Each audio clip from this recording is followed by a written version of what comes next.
This month as a church, we are looking into the theme of Re-Calibrate, getting alignment for the assignment, understanding that God has given each of us a grace assignment, and that God has given DaySpring Church collectively a grace assignment to fulfill.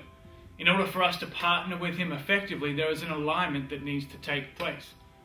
Calibration is needed for two things to partner together, communicate and work effectively and efficiently towards a common goal. Last year my son Joel got a remote control helicopter for his birthday. And I think the person giving the gift probably had me in mind more so than my son Joel, because it's a little too complicated for an 8-year-old to use.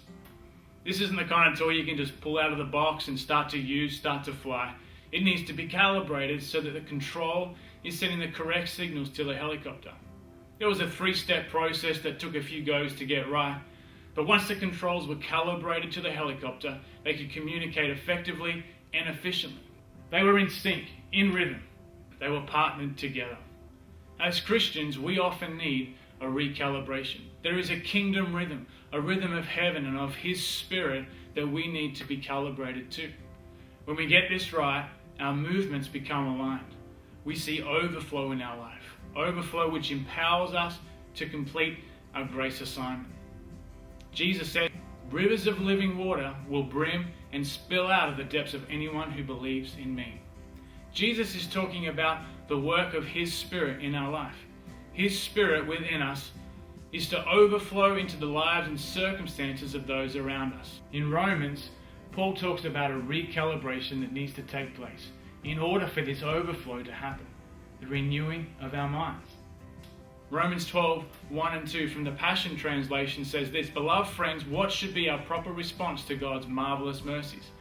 I encourage you to surrender yourselves to God, to be His sacred living sacrifices, and live in holiness, experiencing all that delights His heart.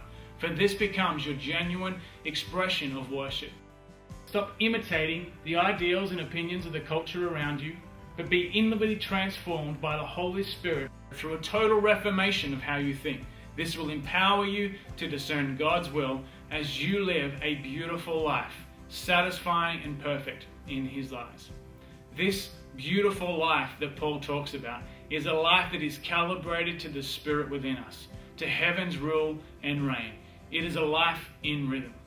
It is a life empowered to know and understand the will of the Father and release it into the lives and the circumstances around us. As a church, let's recalibrate to the rhythm of His Spirit. I believe we will gain greater unity, greater momentum and empowerment as together we gain alignment for the assignment that God has given us. Have an awesome month. See you in church.